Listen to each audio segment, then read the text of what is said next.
Good morning सबाइके आमार चैनेले सबाइके welcome. Zara नतून तारा please आमार चैनलटाके सबस्क्राइब करे दिओ, नतून जारा आमार भिडियो देखछो और जारा अलरेडी आमार चैनलटाके सबस्क्राइब करे रेखेछो तारा प्लिज लाइक शेयर करे दिओ, कमेंट करो। तो चलो आजकेर ब्लगटा शुरू करा जाक। आजके होच्छे सैटारडे माने शनिवार, तो होच्छे कि आजके निरामिष। तो सकालबेला कि टिफिन बानाबो बुझते पारछिलाम ना, तो तार जोन्नो फ्रिजे छिलो ओई चाउमिन राखा छिलो।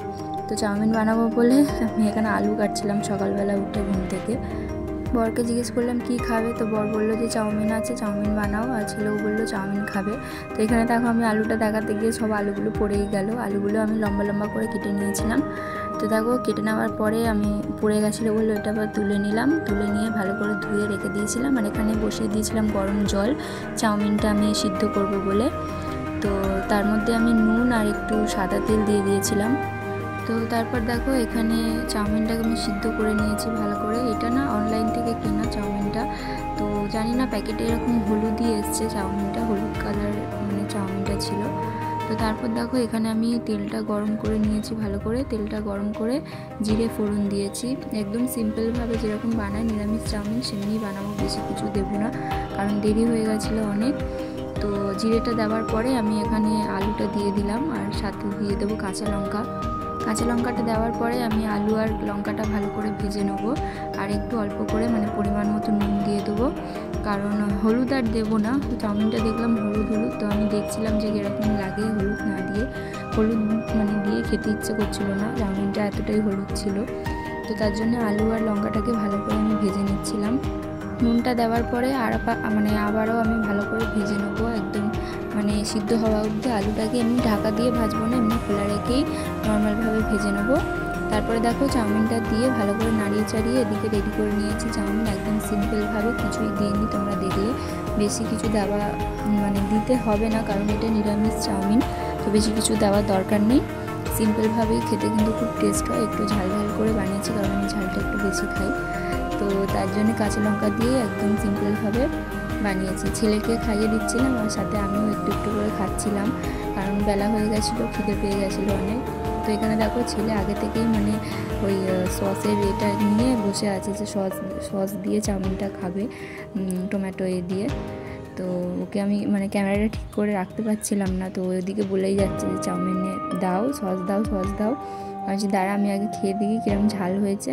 তো ঝাল ঝাল একটু হয়েছিল, তাও খেয়ে নিয়েছে, সস দিয়ে মিষ্টি মিষ্টি লাগছিলো তার জন্য খেয়ে নিয়েছে, বেশি মানে অসুবিধা হয়নি।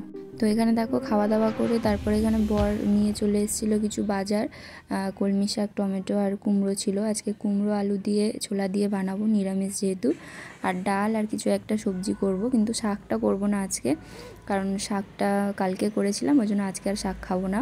তো এখানে দেখো এতটা চাউমিন বেঁচে গেছে, আর ডাল আমি মানে সিদ্ধ বসিয়ে দিয়েছিলাম, ডাল আর ভাত। অতটা চাউমিন বেঁচে গেছিলো, তার মধ্যে বড়ও খাইনি, বড় একটুখানি প্লেটে ছেড়ে দিয়ে চলে গেছে। আর ছোলাটা ভিজিয়ে রেখেছিলাম আগের দিন রাতে, পুরো ভালো মতো ভিজে গেছে ফুলে ফুলে। তো মানে ছোলাটা ভালো ছিল, বেশিক্ষণ সিদ্ধ মানে ভিজিয়ে রাখতে হয় না। তো তারপর দেখো এখানে আমি রান্নাবান্না করে একদম রেডি হয়ে গেছি। আলু ছোলা দিয়ে কুমড়ো দিয়ে তরকারি, মুগ ডাল আর ঢ্যাঁড়স ভাজা করেছি আর ভাত।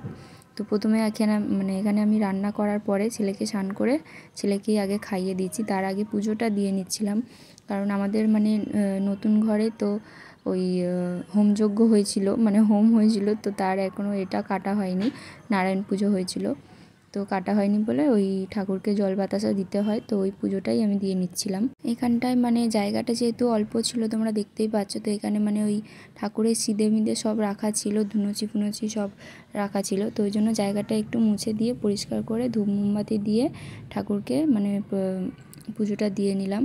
তারপর এখানে দেখো ছেলেকে আমি খাওয়াতে চলে এসেছি, কারণ দেরি হয়ে গেছিলো অনেকটা, তো ছেলের খিদে পেয়ে গেছিলো। ওকে শুধু ডাল আর ওই ঢ্যাঁড়স ভাজা দিয়েই ও খেয়ে নিয়েছে, ওকে খাইয়ে দিয়েছিলাম। ও কিন্তু মানে ওই ভাজাভুজিটা একটু ভালোই বাসে, মানে অতটা প্রবলেম হয় না খাওয়াতে।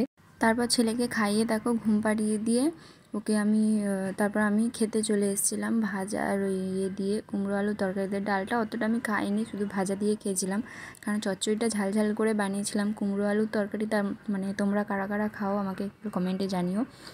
নিরামিষটা আমি কোনো দিন বানাইনি। সেদিন মায়ের কাছে গেছিলাম, তো মা দেখলাম ভালো মতো বানিয়েছিল, আমার ভালো লেগেছিলো খেতে, তো আমি তার জন্য ঘরে ট্রাই করলাম। আমার বড় তরকারিটা ভালোই খায়, মানে কুমড়ো আলু ছোলা দিলে, অবশ্যই ছোলা দিলে তাহলেই খাবে, নাহলে অতটা পছন্দ করে না। তো মানে যেইভাবে আদা রসুন দিয়ে বানাই, পেঁয়াজ দিয়ে বানাই, ছোলাটা অবশ্যই লাগে। তো আমার মনে হয় নিরামিষেই ছোলাটা বেশি মানায়, আদা রসুন দিয়ে ছোলাটা অতটা মানায় না। তো যাই হোক, আমি ডাল দিয়ে আর ভাজাভুজি দিয়ে খেয়ে নিলাম। নিরামিষ হলেও খাওয়াটা কিন্তু ভালোই হয়েছিল, কারণ চচ্চড়িটা ঝাল ঝাল হয়েছিল। তো আজকের ব্লগ এতটাই। ভালো লাগলে লাইক করে সাবস্ক্রাইব করে দিও, শেয়ার করে দিও, সাথে থেকো। Thank you.